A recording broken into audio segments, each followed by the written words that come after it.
또 온라인으로 예배드리신 우리 성도님들 주의 이름으로 환영합니다. 서로 인사할까요? 사랑합니다. 축복합니다.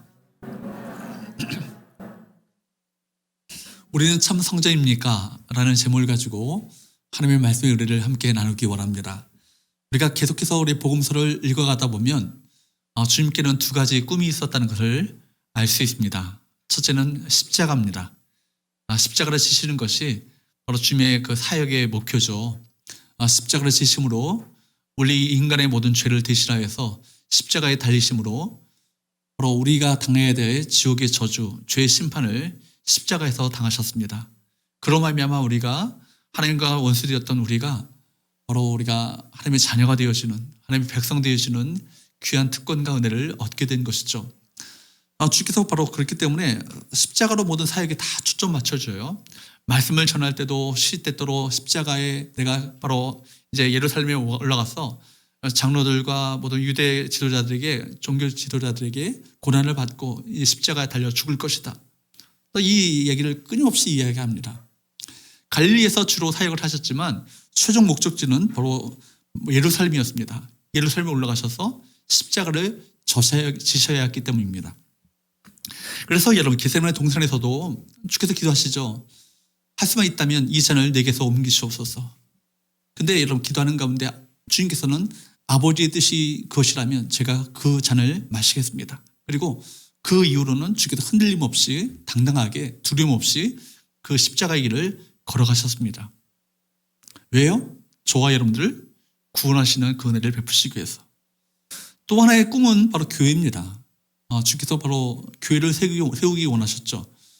신약 복음서에 보게 되면 교회라는 단어가 두 번밖에 나오지 않기 때문에 잘 나타나 있지 않지만 신약 성경 전체를 보게 되면 주께서 원하셨고 주께서 바라셨고 꿈꾸셨던 것이 바로 교회였구나.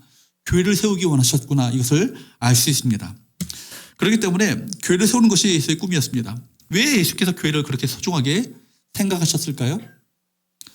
주님 다시 오실 때까지 이 십자가의 복음을 전하는 유일한 실체는 교회밖에 없기 때문입니다. 성경은 교회를 승천하신 예수님, 몸으로 이 땅 가운데 사역하셨던 예수님께서 이제 몸을 하늘로 올리시잖아요. 승천하신 예수님께서 이 땅 가운데 또 다른 몸을 남겨두셨어요. 이게 뭐죠? 교회죠. 그래서 교회를 가리켜서 뭐라고 말합니까? 주님의 몸이라고 합니다. 주님의 몸된 교회. 그렇죠? 주의 몸된 교회의 머리는 누구세요? 교회의 머리는 예수님이십니다. 교회는 뭐예요? 교회의 주님의 몸입니다. 그렇기 때문에 머리 대신 예수님의 뜻을 따라 순종하며 그 뜻을 따라가는 것이 교회의 사명입니다. 몸 따로 머리 따로 움직일 수 없잖아요. 몸은 머리 지시를 받아서 신경기관이 다 움직이게 되어 있어요. 마찬가지예요. 교회도 머리 대신 주님께 순종하고 순복하며 살아가는 것이 교회의 사명인 것입니다. 주님은 교회를 통해서 세상을 통치하시고 이 교회를 통해서 하나님 나라를 확장시켜 나갑니다. 그렇기 때문에 교회가 중요한 거예요. 교회를 소중하게 생각해야 합니다. 교회가 중요합니다. 교회가 바로 주님의 몸된 교회가 되어서 이 땅 가운데 주님의 뜻을 이 땅 가운데 펼쳐나갈 사명이 있기 때문입니다. 교회가 이렇게 중요하기 때문에요. 사탄은 그걸 잘 알아요. 이게 교회가 굉장히 중요하다는 것을 너무나 잘 압니다. 그렇기 때문에 어찌하든지 공격의 그 타겟이 어디 있어요? 교회를 향해 있는 것이에요. 교회를 어쩌든지 공격해서 교회가 이 땅 가운데 무너지도록, 교회가 이 땅 가운데 실패하도록, 사명에 붙잡히지 않고 교회가 엉뚱한 곳에 헛발질하도록 교회를 공격합니다. 그렇기 때문에 교회를 언지럽히고 때로는 교회가 싸우고 분열하고 나눠지도록, 교회가 이 땅가 없어지도록, 이것이 바로 사탄의 어떤 전략이죠. 사탄의 중요한 그렇기 때문에 넘어뜨리는 전략 중에 하나가 뭐냐면 십자가 복음을 희미하게 하는 것입니다. 여러분, 십자가 복음 대신에 무엇에 우리가 관심을 쏟도록 만드냐면 세속적인 것에 관심을 쏟도록 만듭니다. 교회가 세속화되어 간다. 얘기가 뭐예요? 세상이 교회를 닮아. 여러분, 세상이 교회를 닮아서 세상이 변화되어야 되는데 오히려 거꾸로 교회가 어딜 닮아가는 거예요? 세상 닮아가는 거예요. 그 세상의 가치가 들어오고 세상의 철학이 들어오고 세상의 성공주의, 기복주의 이것이 들어오는 거예요. 그럼 결국 교회가 붙잡아야 될 십자가의 복음을 놓쳐버리는 건 아니겠습니까? 여러분, 사탄의 이러한 전략 때문에 요즘 교회 안에 십자가 복음이 희미해져 가고 있습니다. 십자가 복음의 능력을 잃어가는 것, 이것이 오늘 이 시대의 교회의 커다란 문제인 거예요. 그렇기 때문에 여러분, 우리 성교회가 여러분 주님 다시 오시는 그날까지 이 십자가 몸을 든든히 붙잡고 성령의 능력으로 세상을 변화시켜 나가는 이 비전에 여러분 우리가 모두가 이를 위해서 기도하시고 이 비전에 사로잡혀서 이 사명을 감당하시는 저와 여러분 되시기를 주님으로 축복합니다. 오늘 말씀을 통해서 세 가지 영적 레슨을 함께 나누기 원하는데, 첫 번째 따라할까요? 주목해야 할 것은 무엇이 아니에요? 보이는 것이 아니에요. 그러니까 여러분, 주목해야 할 것은 보이는 것이 아니라는 얘기는 뭐예요? 주목해야 할 것은 보이지 않는 거예요. 나중에 얘기하겠지만 보이지 않는 것, 그리스도시고 그리스도가 이루실 영원한 하나님의 나라, 영원한 집, 이걸 우리가 보며 주목하며 살아가야 할 것입니다. 예수께서 지금 성전에서 가르치셨잖아요. 성전에서 가르치신 다음에 성전에서 나가십니다. 나가시는데 그 제자들이 막 감탄을 하는 거예요. 성전을 바라보면서 감탄합니다. 입이 탁 벌어져가지고, 이야, 성전 너무나도 멋지다. 너무 멋있네요. 선생님 이거 보세요. 이 성전 보고 계셔요? 이야, 이 돌들 어떠합니까? 이 건물 어떠합니까? 이렇게 얘기하는 거예요. 한번 1절 말씀을 볼까요? 시작. 예수께서 성전에서 나가실 때 제자 중 하나가 이르되 선생님이여 보소서, 이 돌들이 어떠하며 이 건물들이 어떠하니까. 여러분, 성전이요 굉장히 화려했습니다. 그 당시에. 여러분, 갈릴리 촌 사람이었던 제자들의 그 눈에 비쳤던 성전은요 놀라움 그 자체죠. 엄청난 성전 앞에 입이 탁 벌어져가지고 침을 질질 흘리고 있습니다. 야, 성전이. 이 성전은요 헤롯 왕가가 자신의 치적을 기념하기 위해서 세웠습니다. 뿐만 아니라 유대인들의 환심을 사기 위해서 이 성전을 세웠죠. 성전 대부분 대리석 돌들로 꾸미져 있습니다. 또 9개의 문이 성전에 있습니다. 건물의 외벽은요 주로 흰 대리석이었고 지붕은 금으로 입혀져 있어가지고요 황금상과 같아요. 햇빛이 비치면 반짝반짝반짝 그냥 황금빛이 비춰지는 엄청난 그런 거대한 아름다운 좀 유용을 자랑하는 성전이었습니다. 성전의 돌 크기가 얼마나 되는지 아세요? 돌 하나가 15m예요. 길이가. 돌 하나가. 별로 안 놀라시는 것 같아요. 돌 하나 15m면 저기 뒤에 그 지사까지 아마 그 정도 길이가 될 것 같아요. 높이가 2.5m예요. 돌 하나가 그렇다는 거예요. 지금까지 성전이 있었다면 세계 제8대 불가사의에 아마 속했을 거예요. 그 당시에 어떤 기계도 없고 어떤 자동차도 없고 어떤 그런 장비도 없었을 텐데 어떻게 좀 15m나 되는 이 돌 하나, 그 어디서 구했으며 그 돌을 어떻게 옮겼을 것인가? 아마 불가사의적인 일 아니겠습니까? 이런 성전이에요. 그러니까 얼마나 어마어마했겠습니까? 그리고 헤롯 왕가가 이 성전을 완전히 완공할 때가 AD 63년이에요. 그러니까 그때까지니까 그러니까 제자들이 보고 있었던 성전도 완공된 것도 아니에요. 지금 건축되고 있었던 성전을 바라봤던 것입니다. 그럼에도 불구하고 그 위험이요 탄성을 자아내게 합니다. 유대인들은 이 건물에 대한 자부심도 대단했죠. 엄청난 그 자부심을 갖고 살았습니다. 제자들이 이렇게 입을 다물지 못하고 감탄할 만하죠. 어떻게 이런 건물이 있을 수 있습니까? 선생님 보세요. 이 돌들 어떠하며 이 건물들 어떠합니까? 그러니까 예수님도 야, 정말 대단하다, 그렇게 대답하실 것 같은데 그렇게 대답하지 않으셨어요. 2절 말씀을 볼까요? 2절 말씀을 한번 보세요. 시작. 예수께서 이르시되 내가 이 큰 건물들을 보느냐, 돌 하나도 돌 위에 남지 않고 다 무너뜨려 지리라 하시니라. 주께서 뭐라고 말씀하세요? 돌 위에 돌 하나도 남지 않고 다 회파될 것이다, 무너지게 될 것이다, 이렇게 말씀하시는 거예요. 여기서 예수님과 그 제자들의 관점의 차이가 있음을 알게 되죠. 유대인의 입장에서는요 이 성전이 무너진다는 것 있을 수 없는 일 아니겠어요? 하나님의 거하시는 성전이 어떻게 무너질 수 있을 것인가? 이렇게 대단한 아름다운 이 정말 유용을 자랑하는 이 거대한 성전이 어떻게 무너질 것인가? 상상조차 할 수 없는 일이고 상상조차 하기 싫은 일입니다. 그런데 예수께서는요 성전 파괴를 예언하시죠. 무화과나무 잎을 보시면서, 잎만 무성했던 무화과나무를 바라보시면서 무화과나무 잎만 무성한 열매 없는 무화과나무가 말라 죽는 것처럼 성전도 무너지게 될 것이다, 예언하셨어요. 이거는 이스라엘의 영적 황폐에 대한 하나님의 심판입니다. 성전은 사라질 수밖에 없는 때가 임박해 왔습니다. 그런데 제자들은요 주님의 그 말씀을 이해하지 못해요.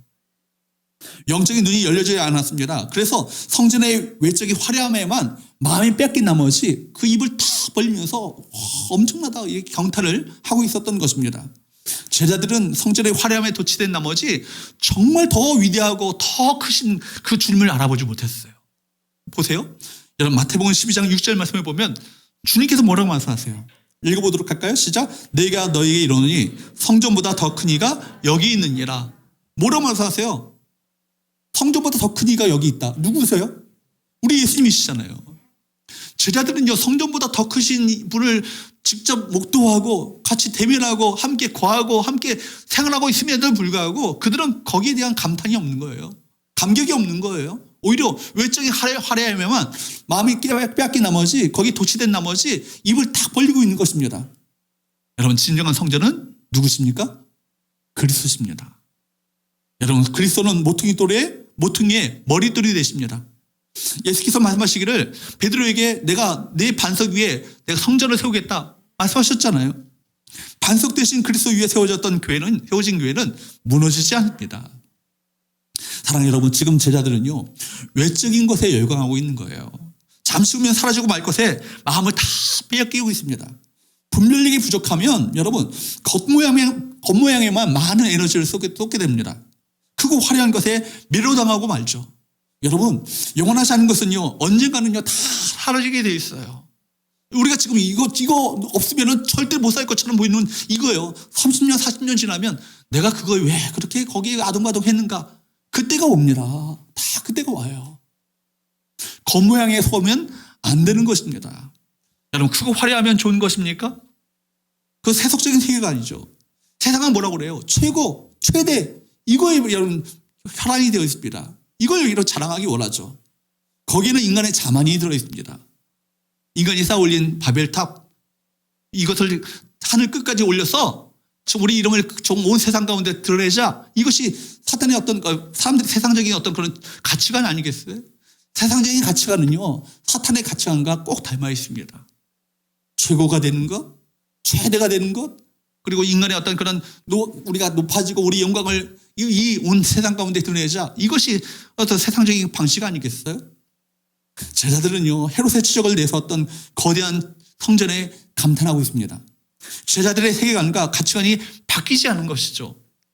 여러분 여전히 그들은요 누가 주님의 오른편에 차지할 것인가, 누가 주님의 왼편에 앉을 것인가, 여기에만 혈안이 되어 있었잖아요. 거기에 관심을 갖고 그걸 가지고 경쟁심을 가지고 서로 다투고 있었습니다. 예수님을 따라다녔지만 여전히 세상의 아들들이었죠. 언제나 성경적인 세계관을 갖도록 우리가 힘써야 될 줄로 믿습니다. 성경의 세계관은 뭐예요? 낮은 자리로 내려가라는 거예요. 너희가 영광만 취하려고 하는 거 하지 말고 십자가를 지라는 거예요. 그죠? 주님과 함께 고난을 받으라는 거예요. 섬기는 자가 되라는 거예요. 여러분 사람들이 멸시하고 너를 조롱하면 그대로 그것을 감내하고 받으라는 거예요. 오른편을 치면 왼편도 돌려대라는 거 아니겠어요? 이게 성경적인 가치가 아니에요. 근데 그거 끝나지 않아요. 주께서 다 하셔요. 보셔요. 그리고 주께서 갚아주십니다. 여러분 그 십자가를 통해서 우리가 받게 되는 것을요 고스란히 다 받아낼 줄 알아야 돼요. 십자가 뒤에는 무엇이 있기 때문에? 면류관이 있기 때문에. 사랑하는 여러분, 보이는 것에 여러분 마음을 빼앗기지 마시고 보이지 않는 것을 여러분 집중하시며 살아가시는 저와 여러분 되시기를 주님으로 축복합니다. 하늘의 상급을 바라볼 줄 아는 성도들이 될 수 있기를 주님으로 축복합니다. 왜 예수께서 환대받지 못하셨어요? 사람들은요 강한 힘을 가진 메시아를 원하거든요. 그러니까 여러분 결국 무리들이 예수님을 십자가에 못 박으려 했던 것도 뭐예요? 여러분 예수님께 대한 배신감 때문 아니겠어요? 그들은 예수님을 뭘 바랬어요? 다윗 왕국을 재건할 강한 그 메시아를 그들이 원했잖아요. 그러니까 여러분 예수께서 나귀를 타고 예루살렘에 입성하셨을 때 사람들이 무리들이 뭐라고 외쳐요? 호산나 다윗의 자손이요. 그렇게 외쳤잖아요. 호산나 다윗의 자손이요. 호산나라는 말이 뭐예요? 호시엔나라는 말이에요. 호시엔나라는 말이 우리를 구원하소서라는 얘기예요. 어디에서 구원하려는 거예요? 로마의 압제로부터 지금 로마의 식민 통치를 받고 있거든요. 우리나라가 지금 옛날에 일제 36년간 식민 통치를 받았던 것처럼 정말 독립투사들이 원했던 것이 뭐예요? 이 나라의 독립과 해방을 위해서 그렇게 힘쓰고 애썼잖아요. 이스라엘 백성들도 똑같아요. 로마의 제국의 식민 통치 가운데 있었던 이 나라를 하나님 주님 메시아가 되신 당신께서 이 나라를 해방시켜 주시고 자유를 주시고 우리 이 땅에 독립을 주옵소서. 그걸 원했던 거예요. 그래서 다윗의 자손이여라는 것은 구약 성경에 그렇게 예언했던 그 메시아가 다윗의 자손 아니겠어요? 메시아가 이 땅 가운데 오시면 다윗의 왕국을, 그 강대한 왕국을 다시 재건할 것이다. 그들이 꿈꿨던 비전이고 그들이 꿈꿨던 꿈이었죠. 그런데 여러분, 주님께서 무기력하게 잡히십니다. 그리고 여러분, 죄인된 바라바와 더불어서 함께 서신 거예요. 그렇게 서셨던 주님이 그렇게 초라해 보일 수 없는 거예요. 아니, 이 땅 가운데 다윗의 왕국을 재건할 줄 알았던 그 메시아가 저렇게 무기력하게 잡혀서 죄인된 바라바와 더불어서 이렇게 서 있는 걸 보면서 차라리 예수를 죽이라고 그렇게 외쳤던 건 아니겠습니까? 이사야 53장 2절 말씀에 보면요, 주님께는 인간적으로 볼 때는요 흠모할 만한 것이 전혀 없었다고 얘기합니다. 그러니까 외적으로 볼 때는요, 외형적으로 주께서 외모가 그렇게, 우리는 성화를 멋지게 그리지만 사실 예수께서 그렇게 미남은 아니셨던 것 같아요. 그런데 여러분, 예수님 어떤 분이세요? 영광의 본체십니다. 예수님보다 더 아름답고 영광스러운 분은 없으세요. 그분은 빛의 근원이십니다. 그러므로 우리가 겉모양만 보고 속아서는 안 될 거예요. 여러분, 겉보다 속을 보는 눈을 가져야 할 것입니다. 겉을 꾸미기보다 속을 꾸미는데 힘써야 한다는 것입니다. 내면의 아름다움이 진짜 있기 때문입니다. 그리고 여러분, 우리가 주목해야 할 것은 뭐예요? 보이지 않는 거예요. 궁극적으로 여러분, 우리가 주목해야 할 것은 내 안에 계신 그리스도이십니다. 여러분, 끊임없이 우리는 질문해 보여야 할 것입니다. 내 안에 정말 그리스도가 계신가? 내 안에 정말 그리스도가 계신가? 내 마음이 그리스도의 마음을 담아 있는가? 내 생각이 그리스도의 생각을 내가 품고 있는가? 내 감정과 내 의지가 내 삶 가운데 내 인생의 주인 되신 주님께 순복하고 살아가고 있는가? 내 안에 그리스도께서 주인 되셔서 좌정하여 계시는가? 우리 교회 가운데 다른 것 모르는 것보다도 이 공동체 가운데 주님께서 임재하여 계시는가? 우리 성도들이 예배할 때 정말 우리 가운데 임재해 계신 하나님의 영광을 바라보면서 그분을 찬양하고 그분을 예배하며 그리스도께 중심으로 주 앞에 나가고 있는가? 이걸 물어보셔야 할 것입니다. 여러분, 사실 우리는요 연약한 존재예요. 우리 그렇듯하게 우리가 꾸미고 내세우지만 사실 우리는 연약해요. 몸과 마음이 약합니다. 고린도후서 4장 7절 말씀에 보면 우리를 뭐라고 말해요? 질그릇이라고 얘기해요. 한번 읽어보도록 할까요? 시작. 우리가 이 보배를 질그릇에 가졌으니 이런 심히 큰 능력은 하나님께 있고 우리에게 있지 아니함을 알게 하려 함이라. 사도 바울은 우리를 뭐라고요? 질그릇과 같은 존재라고 얘기합니다. 여러분, 질그릇은 무엇으로 만들었어요? 흙으로 만들었어요. 아담이라는 말 자체가 사람이라는 뜻을 갖고 있지만 사실은 본래 뜻이 아담아, 히브리어 아담아라는 말이 여러분 그 흙이라는 뜻이에요. 티끌이라는 얘기죠. 그러니까 사실 우리 본질은 뭐예요? 흙이에요. 여러분, 토기장이 되시는 주님께서 우리 흙으로 우리를 빚으셨고 결국은 또 우리는 뭘로 돌아가요? 흙으로 돌아가는 존재예요. 그러니까 여러분, 흙이니까 우리가 그렇듯하게 떵떵거리고 강한 척하지만 강할 척할 필요 없어요. 우리 쉽게 깨어져 버리는 연약한 존재라는 거예요. 대단한 게 보여도 연약한 존재입니다. 결국 그렇기 때문에 우리에게는 자랑할 만한 것이 강한 것이 아무것도 없어요.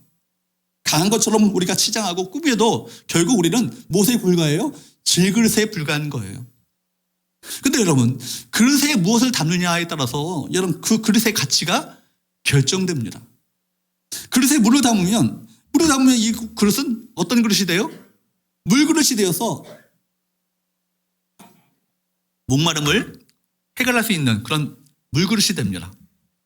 여러분, 아무리 그릇이 재질이 무엇인가 그것이 중요하지 않아요. 크리스탈로 멋지게 만들어서도 거기에 개밥이 담겨져 있으면 무슨 그릇이에요? 개밥 그릇이에요. 여러분, 그러나 보배를 담으면 그 그릇은 무엇을 담은 그릇이 되는 거예요? 보배를 담은 그릇이 되는 거예요. 그릇에 담긴 그것이 바로 그릇의 가치를 결정합니다. 외형적인 껍데기가 중요한 것이 아니에요. 여러분, 속지 마세요. 외형적인 껍데기는 여러분 지나가고 말아요. 여러분, 지금 여기 젊으신 분들은 다 외모로 자랑하고 멋지게 보여도 다, 권사님들 다 아시죠? 한때 나도 그랬어요. 그죠? 다 그랬어요. 다 지나가는 거예요. 다. 나이 가지고 늙어지는 것이 자연스러운 거예요. 안 늙으려고 애써도요, 기껏 젊어져 봐야 5년, 10년 젊어 보이는 거예요. 언젠가는 다 가게 돼 있어요. 그렇죠? 여러분, 그러니까 무엇을 담고 있는가가 중요한 거예요. 그릇에 아무것도 담겨있지 않다면 그 그릇은 빈 그릇에 불과한 것이죠. 우리는 질그릇입니다. 그런데 우리 속에 보배를 담고 있습니다. 이것이 기가 막힌 표현 아니겠어요? 위대한 반전 아니겠습니까? 질그릇인데, 연약하게 짝이 없는 그릇인데 우리 안에 무엇이 있다고요? 보배가 있다고요. 보배는 누구세요? 그리스도십니다. 힘이 큰 능력은 그렇기 때문에 우리에게 있는 것이 아니에요. 우리에게 힘이 있다면 얼마나 힘이 있겠어요. 그런데 우리 안에 있는 바로 그리스도가 능력이 되십니다. 그렇기 때문에 그리스도가 우리 안에 있을 때 우리는 세상을 이기는 능력을 가지고 세상을 이겨나가는 삶을 살아갈 수 있는 건 아니겠습니까? 우리가 누구인가 이것이 중요한 게 아니에요. 우리 안에 누가 계시는가가 중요한 거예요. 여러분, 우리가 잘났냐 못났냐 이것이 중요한 것이 아니에요. 강점이 무엇이고 약점이 무엇인가 이것을 분석해야 한다. 세상의 방식은 그렇지만 사실 그것도 중요한 게 아니에요. 우리 안에 무엇을 담고 있는가, 어떤 그릇인가가 중요한 것이 아니라 우리가 안에 무엇을 담고 있는가, 이것을 정확히 붙잡을 수 있기를 축복합니다. 크고 화려하고 멋진 것, 힘이 있는 것만 추구한다면 그건요 세속적인 가치가 아니에요. 그것은요 세상에서 찾아야 합니다. 세상에 그런 거는요 널리고 열렸어요. 크고 멋지고 힘이 있고 강한 것. 여러분 겉모양만 추구하다 보면 결국 뭐예요? 우리는요 외식하는 자가 될 수 있습니다. 외식하는 게 뭐예요?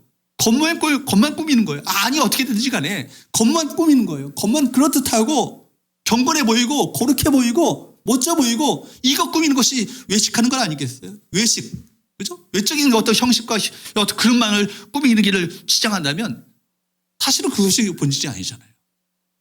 그릇이 중요한 것이 아니라 그릇 안에 무엇을 담고 있는가, 이것이 중요하다고 말씀드렸습니다. 바리새인들과 서기관들이 왜 주께로부터 책망을 받았어요? 한번 볼까요? 여러분 마태복음 23장 26절 27절 말씀을 보십시오.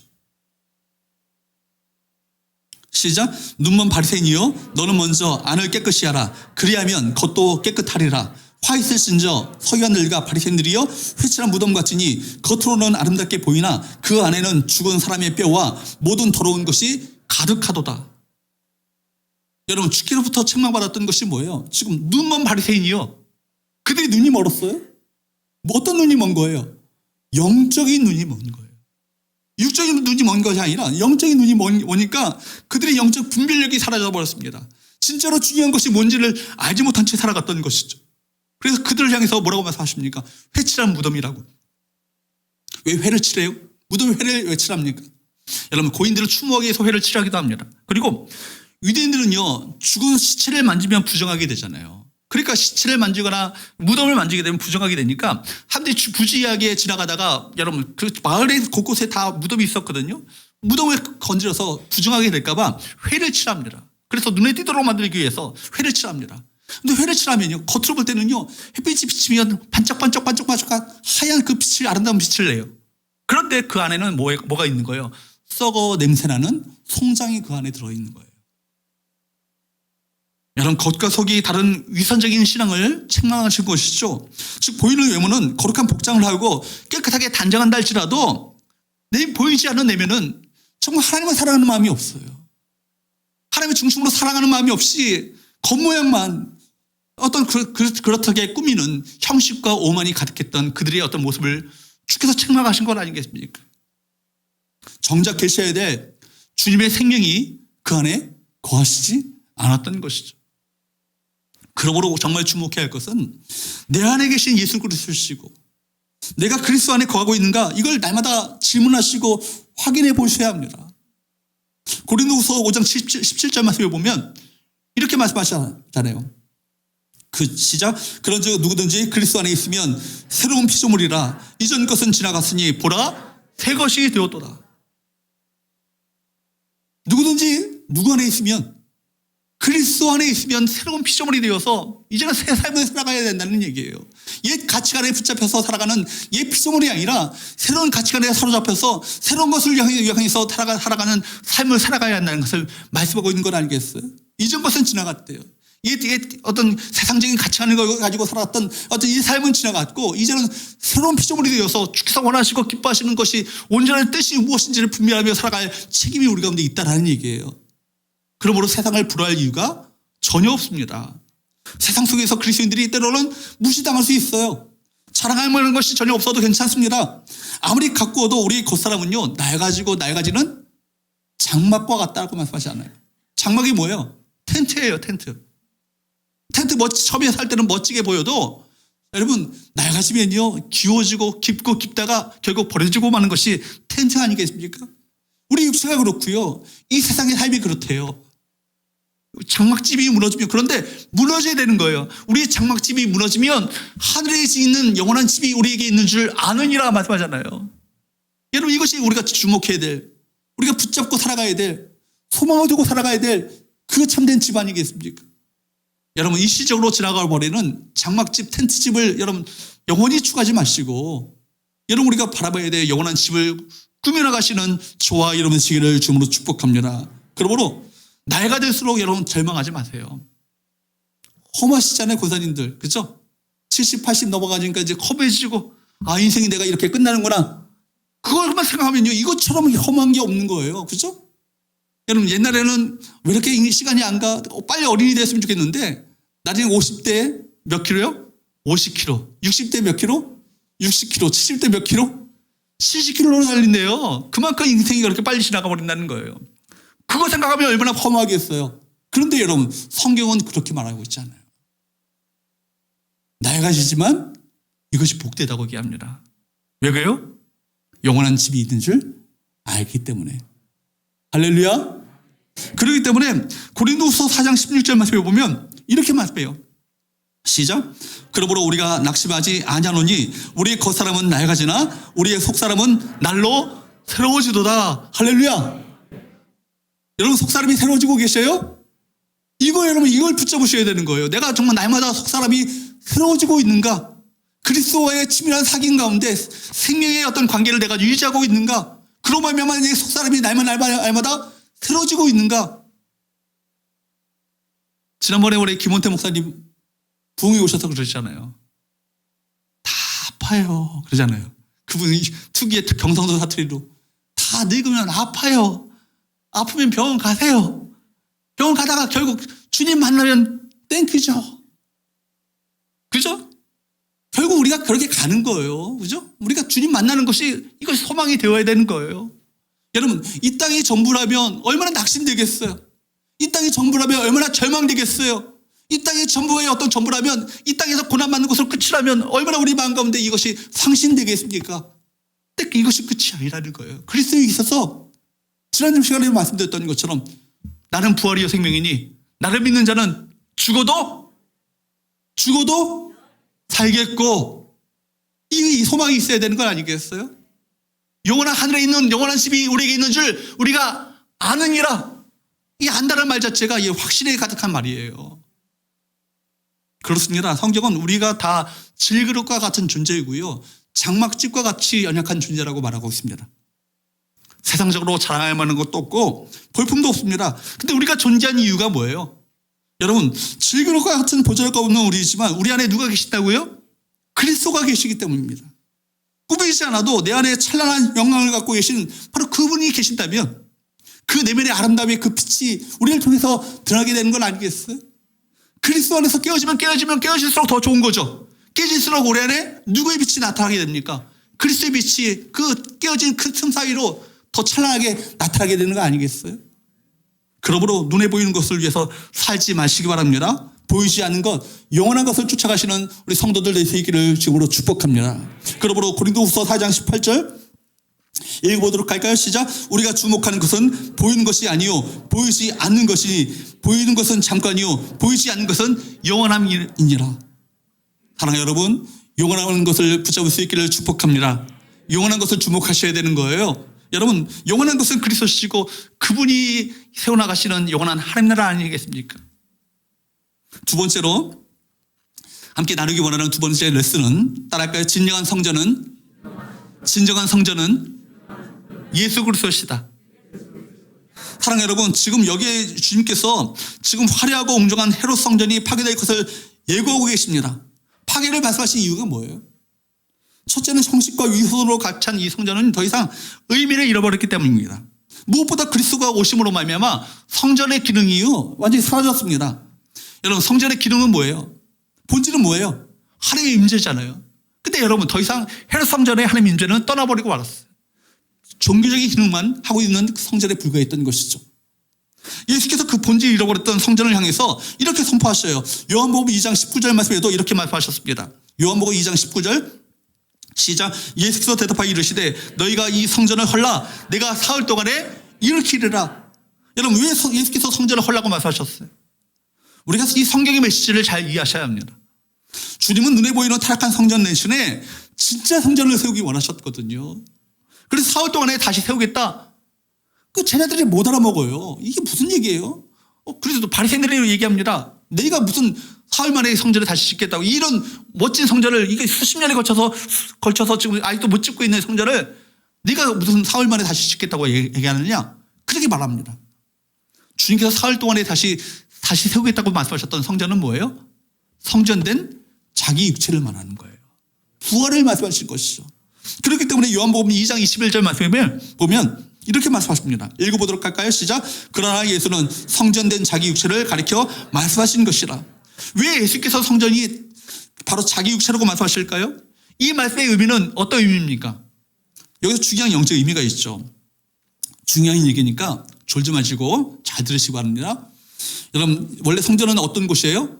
하나님을 만나는 집이에요. 하나님을 만나는 집이고 하나님의 임재에 계신 곳이 바로 성전입니다. 그래서 이스라엘 자손들은요 하나님을 만나기 위해서 어디로 올라갑니까? 성전으로 올라가는 거예요. 성전에 올라가서 거룩하신 하나님을 만나야 되잖아요. 근데 죄인된 인간이 하나님을 만날 수 있습니까? 없습니까? 없어요. 죄인된 인간이 하나님을 만났다가는 당장 그 심판이 내려올 거예요. 거룩하신 하나님을 만날 수가 없는 거예요. 이 죄 문제를 해결하지 않고는 거룩하신 하나님을 만날 수가 없습니다. 그러니까 죄인된 인간이 하나님 앞에 나갈 수 있는 길은 없는 것이죠. 그런데 하나님께서 주께서 바로 이 죄를 해결해야만 하나님을 만날 수 있는데 인간의 죄를 어떻게 해결할 수 있을 것인가? 바로 주께서 방법을 제시해주셨어요. 바로 이것이 뭐예요? 피의 언약이에요. 레위기 17장 11절 말씀에 보면 이렇게 주께서 약속하셨습니다. 레위기 17장 11절 말씀을 볼까요?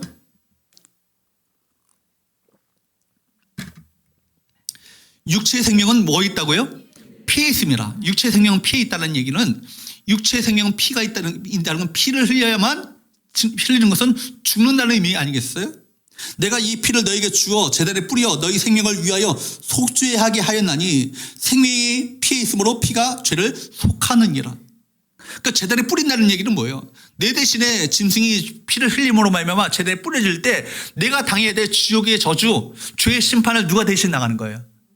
이 짐승이 대신 당하는 거거든요. 그러니까 제물을 주 앞에 드리는 이유가 바로 여기 있는 거예요. 내가 죄인된 인간이 거룩하신 하나님을 만나기 위해서는 이 죄 문제를 해결해야 되는데 죄 문제를 해결할 수 없으니까 이 죄 문제를 해결하기 위해서 누가 대신 죽어야 되는 거예요. 누가? 짐승이. 그 짐승이 피를 흘려 제단에 뿌려짐으로 말미암아 내가 대신 이 죄의 어떤 심판을 이 짐승이 대신 당함으로 말미암아 내가 하나님 앞에 나갈 수 있는 거예요. 그래서 이스라엘 백성들은요 그들이 죄 사함을 받고 하나님을 만나기 위해서는요 짐승을 잡아 피를 뿌림으로 하나님 앞에 나갔습니다. 성전에서 행한 가장 중요한 일은 짐승을 잡아 그 피를 뿌리고 여러분 죄를 해결하고 하나님을 만나는 것, 이것이 성전의 가장 핵심이에요. 그런데 문제는 뭐냐면 짐승의 피는 인간의 죄를 영원히 해결할 수 있어요, 없어요? 일시적으로는 해결할 수 있어요. 일시적으로 그 순간만큼은 해결할 수 있지만 영원히 해결할 수 없어요. 매번 잡아야 되거든요. 그러니까 짐승의 피는 제한적인 것이고 앞으로 오실 예수님의 대속적인 그 어떤 그 속죄를 예표하는 것에 불과합니다. 그래서 때까지 했을 때 하나님께서는 인간의 죄를 영원히 또 단번에 해결하시기 위해서 누구를 보내십니까? 하나님의 독생자. 누구세요? 예수님. 예수 그리스도를 이 땅 가운데 보내셔서 그분께서 이 땅 가운데 세상에 오셔서 십자가에 달려 죽으심으로 말미암아 그분이 하나님의 어린 양이잖아요. 하나님의 우리 가운데 보내신 하나님의 어린 양이잖아요. 하나님의 어린 양이 되신 예수님께서 십자가에 대신 우리를 대신해서 십자가에 죽으심으로 말미암아 우리가 받아야 될 지옥의 저주, 우리가 받아야 될 지옥의 심판을 누가? 예수님이 십자가 위에서 달려 주신 거예요. 그래서 단번에 바로 속죄 제물로 하나님 앞에 드리심으로 말미암아 하나님의 그 죄에 대한 심판의 요구를 주께서 대신 만족해 하신 것이죠. 지난 시간에 말씀드렸던 것처럼 하나님의 자기 희생, 하나님 스스로가 자기가 자기를 희생하셔서 바로 이 죄 문제를 해결해 주신 건 아니겠어요? 그렇기 때문에 하나님의 아들이신 예수님께서 십자가에 피 흘려 죽으셨기 때문에 온 인류가 죄사함을 받고 하나님을 만날 수 있는 길이 열리게 된 것입니다. 여러분, 그렇기 때문에 더 이상 우리는 짐승을 잡을 필요가 있어요, 없어요? 필요가 있어요, 없어요? 없어요. 어디서? 십자가에서 누가? 예수님이 우리를 대신해서 단번에 영원히 속죄제물로 당신을 들으셨기 때문에 더 이상 짐승을 잡을 필요가 없게 되는 것입니다. 그렇다면 성전이 존재할 이유가 없는 것이죠. 짐승을 잡아야 제단을 뿌려 피를 뿌려 여기 나가는 어떤 그런 과정이 있는 장소가 있을 필요가 없는 것이니까. 그렇기 때문에 예수께서 십자가에서 우리 대신 죽으셨고 하나님을 만날 수 있는 길을 열어주셨기 때문에 말하자면 성전이 존재해야 될 이유를 예수님께서 오셔서 다 이것을 이루셨다는 거예요. 그렇기 때문에 사람이 손으로 만든 성전은 이제 무너져도 상관이 없습니다. 괜찮습니다. 사실 구약의 성전은요 다 그림자에 불과해요. 성전에 있는 많은 기구들 번제단, 금촛대, 떡상, 분향단 이거 그림자에 불과합니다. 여전히 여기에 뭐 이렇게 관심을 갖고 계시는 분들도 많이 계시는데 진짜는 뭐예요? 하나님이 이 땅 가운데 보내신 참 성전이신 누구예요? 예수 그리스도가 실체시고 본체시고 그분이 중요한 건 아니겠어요? 그래서 예수님께서는요 이 성전을 헐라고 말씀하셨고 이 성전 위에 돌 하나도 남지 않도록 다 무너지게 될 것이다 하고 말씀하신 이유가 바로 여기 있는 것입니다. 무슨 말입니까? 성전 안에서 행해졌던 모든 제사는 이제는 필요 없다. 의미가 없다. 내가 모든 죄를 대신 짊어지고 십자가에서 죽으실 것이다. 내가 이제는 그리고 사흘 만에 부활할 것이다. 그리고 내가 새로운 성전을 세우겠다. 새로운 성전이 뭐예요? 교회잖아요. 여러분 그렇기 때문에 제자들은요 그 당시에 예수님이 말씀하시는 이 얘기를요 못 알아먹었어요. 이해를 못했어요. 그런데 부활하시고 난 다음에야 주님께서 말씀하셨던 이유 하나하나가 이제는 그제서야 깨닫게 되시고 이해가 된 것입니다. 그러므로 이제는 성전의 개념이 바뀌어야 합니다. 공간적인 개념의 성전에서 그리스도 중심의 성전 개념으로 바뀌어져야 되는 거예요. 교회가 여러 사역을 하기 위해서 앞으로 우리 교회가 성전 건축도 필요하고 새로운 성전도 세워져야 할 이유가 있습니다. 그러기 위해서 주의 나라 사역을 힘있게 감당하기 위해서 성전이 필요하죠. 그런데 여러분 큰 교회로 세워져야만 그리스도가 계시는 것이 아니에요. 여러분 물론 교회가 지속적으로 성장하면 규모가 커집니다. 큰 교회로 여러분 성장하는 것이 절대적으로 잘못된 것은 아니에요. 큰 교회만이 할 수 있는 정말 큰 하나님의 사역들이 있거든요. 하나님의 역사들이 있거든요. 그런데 큰 것만을 추구하다 보면 정작 우리가 영적인 것을 놓칠 수 있다는 얘기예요. 영적인 성장보다 외적인 성장에만 치우치게 되면 외적인 크기는 의미를 잃고 맙니다. 우리 교회를 바라보면서 우리가 진정으로 물어봐야 할 것은 무엇이겠어요? 우리 건물이 어떠한가? 이거 어떻게 모양이 어떠한가? 이게 아니라 우리 교회 안에 정말 십자가의 복음이 선명하게 분명하게 선포되고 있는가? 이거 물어봐야 합니다. 그리고 여러분 정말 우리 교회 안에 정말 이동 성장이 아니라 새롭게 예수 그리스도를 영접함으로 말미암아 회심하는 그 영혼들이 일어나고 있는가? 말씀을 통한 회개 역사가 얼마나 일어나고 있는가? 정말 믿는 자에게 표적이 따를 것이라고 말씀하셨는데 예수님 때문에 병든 자가 낫고 정말 치유함을 받고 회복되어지는 역사가 일어나고 있는가? 예수님 이름으로 기도 응답을 받고 있는가? 성도들이 예수님 닮은 성품으로 변화되어 가고 있는가? 영적으로 정말 자라가고 있는가? 이거 물어보셔야 합니다. 왜 우리가 교회에 출석하면서도 실패합니까? 교회 안에 들어왔다고 해서 그리스도 안에 들어온 것이라고 착각하는 거예요. 좀 예배드리고 있는데도 불구하고 그리스도 안에 들어오지 못한 분이 계실 수 있어요. 벤치워머라고 그러잖아요. 벤치워머. 그죠? 벤치워머가 뭐예요? 자리만 데피고 돌아가는 거예요. 성전들만 밟고 돌아가는 거예요. 정말 예배드리기 위해서 왔는데 정말 그리스도의 영광을 바라보면서 하나님의 영광의 임재를 갈망하면서 사모하면서 주 앞에 찬양하고 참여하며 예배하며 말씀 가운데 어찌하든지 하나님의 음성을 듣고자 하는 간절한 가람 마음을 가지고 하나님의 말씀을 받아야 되는데 그냥 자리만 데피고 돌아가는 거예요. 그것처럼 불행한 것이 어디 있겠어요. 교회 안에 들어왔는데 그리스도를 만나지 못하고 돌아간다. 여러분 그러므로 진정한 성전 되신 그리스도 안에 들어가셔야 합니다. 예배 때 정말 주님 만나셔야 합니다. 정말 말씀 가운데 주의 음성을 들으셔야 합니다. 기도하는 가운데 정말 주님께 우리 마음을 들여서 정말 기도를 통해서 주님과 교통되어지는 귀한 역사가 우리 가운데 일어날 수 있기를 주님으로 축복합니다. 여러분 교회는 건물이 아니라 예수 그리스도의 몸이에요. 말하자면 그리스도 교회가 그리스도 예수 그리스도 자신이라는 것입니다. 세 번째로 그렇기 때문에 우리가 함께 나누기 원하는 것은 따라할까요? 하나님의 새로운 성전으로 세워져 가라. 하나님의 새로운 성전으로 세워져 가라는 것입니다. 성경은 바로 예수 그리스도가 성전인 동시에 예수님을 영접한 우리 또한 하나님의 성전임을 가르쳐주고 있습니다. 고린도전서 3장 16절 말씀을 볼까요? 읽어보도록 할까요? 시작. 너희는 너희가 하나님의 성전인 것과 하나님의 성령이 너희 안에 계시는 것을 알지 못하느냐. 그 당시에 고린도 교회가 참 분열되었거든요. 막 여러 가지 어떤 것들로 다투고 회당을 가르고 편을 가르고 그렇게 다투는 그런 교회였습니다. 그 교회를 향해서 주께서 바로 사도 바울은 책망하듯이 얘기하는 거예요. 너희는 너희가 하나님의 성전인 것과 성령이 너희 안에 계신 것을 왜 알지 못하느냐. 이 얘기를 하는 것입니다. 여러분, 구원받은 성도가 한 사람 한 사람이 뭐라는 거예요? 성전이라는 거예요. 왜 그렇습니까? 그것은 성도 안에 하나님의 성령, 예수의 영이신 성령님께서 거하시기 때문입니다. 하나님은 아예 우리 몸을 성전 삼아 우리 안에, 우리 속에 거하시겠다고, 자리 잡으시겠다고 말씀하셨어요. 이 땅을 살아가는 우리 모든 성도들은 거룩한 성전입니다. 그렇기 때문에 우리가 성전인 우리 몸을요, 세상적인 것들로 우리가 더럽혀서는 안 될 거예요. 더러운 욕망, 여러분, 습관적인 죄, 온갖 음란한 생각으로 하나님의 성전을 더럽혀서는 안 될 것입니다. 우리 안에 죄악된 옛자의 모습이 사라지고 거룩한 영, 예수의 영, 성령님이 우리 안에 충만히 거하심으로 말미암아 주님의 성령께서 우리의 생각을 사로잡으시고 우리 마음 가운데 예수 그리스도의 마음으로 우리를 변화시켜 주시며 우리 생각과 의지를 성령께서 이끌어 가시는 그 바로 이끌어 가시는 우리가 순복하며 살아가시는 저와 여러분 되시기를 주님으로 축복합니다. 그렇습니다. 하나님께서는요, 아무 곳에나 임재하시는 것이 아니에요. 하나님은 물론 어디나 다 계시지만 특별히 임재하시겠다고 약속하신 곳이 있어요. 어떤 곳입니까? 거룩한 곳이에요. 여러분, 죄악 가운데, 불의 가운데 거하시지 않습니다. 바울은 그것을 알기 때문에 로마서 12장 1절 2절 말씀에 이렇게 말씀하죠. 읽어보도록 할까요? 시작. 그러므로 형제들아, 내가 하나님의 모든 자비하심으로 너희를 권하노니 너희 몸을 하나님이 기뻐하시는 거룩한 산제물로 드리라. 이는 너희가 드릴 영적 예배니라.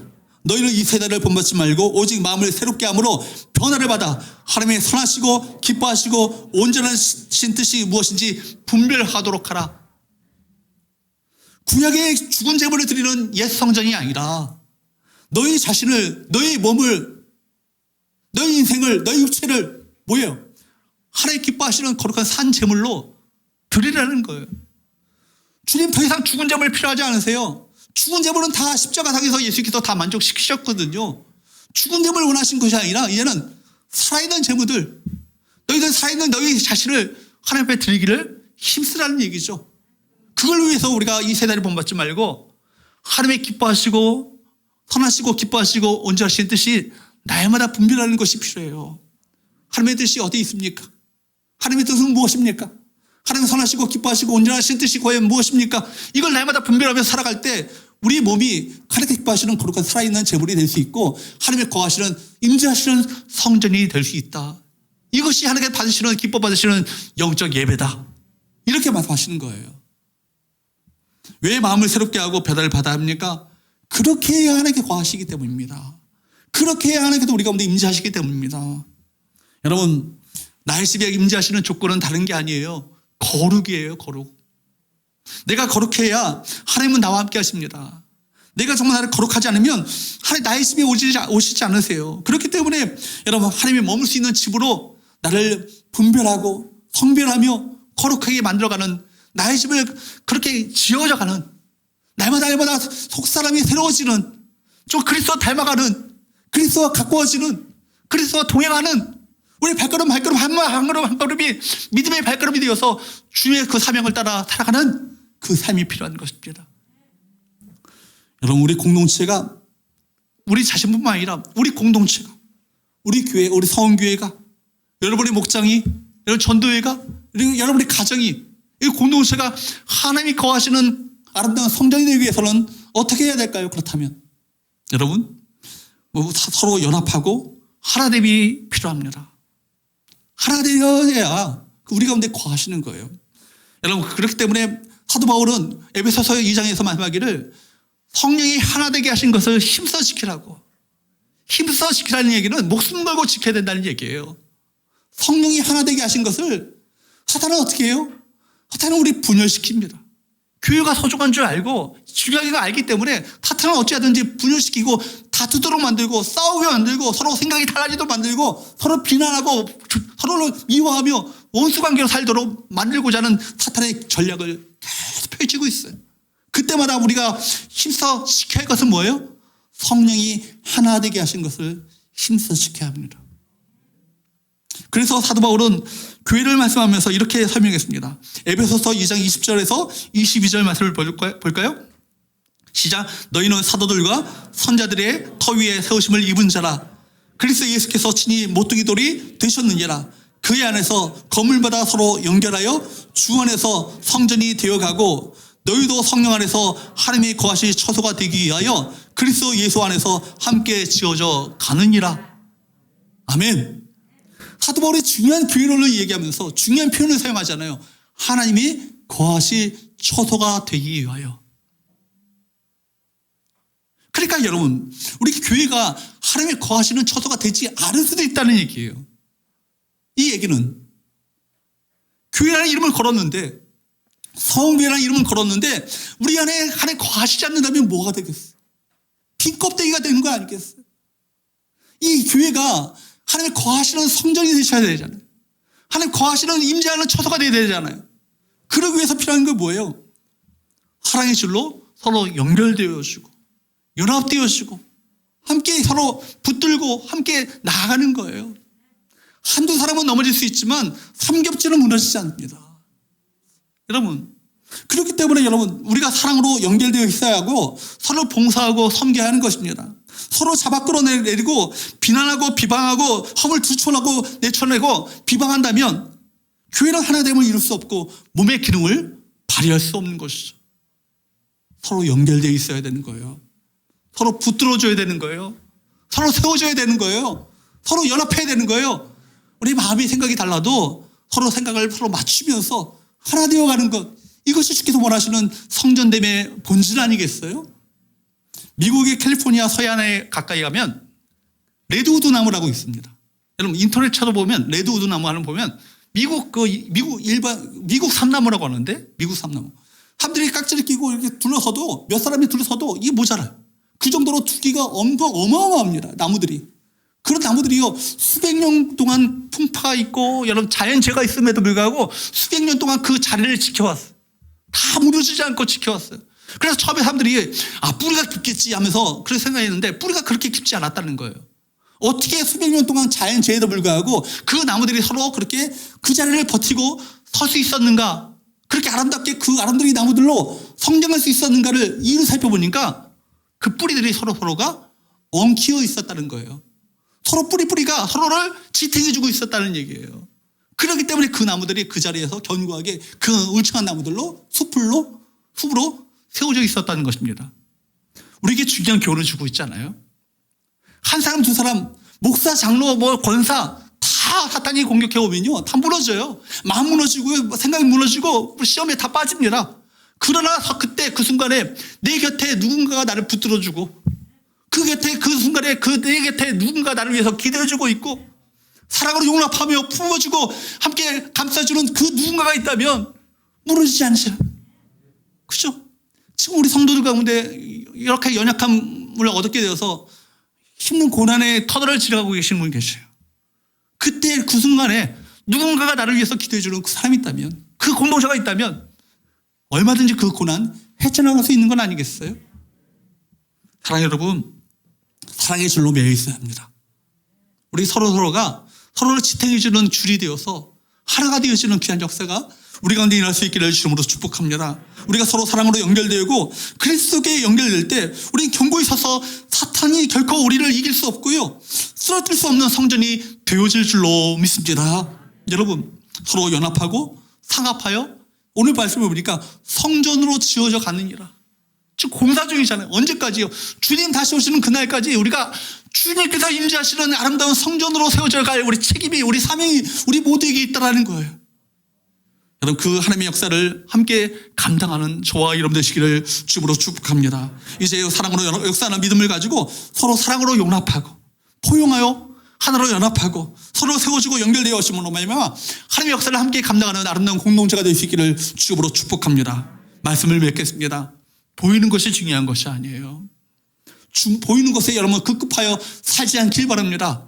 보이지 않는 것, 영원한 것, 정말 그리스도가 영원하시고 바로 그리스도께서 세워나가시는 영원한 하나님 나라가 우리가 진정으로 주목해야 될 바로 그것임을 기억하면서 그 보이는 것을 소망을 품고 보이지 않는 것을 위해서 소망을 품고 살아가시는 저와 여러분 되시기를 주으로 축복합니다. 그리고 참 성령이신 그리스도께서 임재하시는 우리 자신이 되어주시고 참 성령이신 그리스도께서 임재해 계시는 아름다운 하나님의 공동체가 되어서 주님 다시 오시는 그날까지 아름다운 성전으로 세워지고 함으로 우리를 통해서 놀라운 하나님의 나라가 확장되어져 가는 귀한 역사가 우리 가운데 있어지기를 주으로 축복합니다.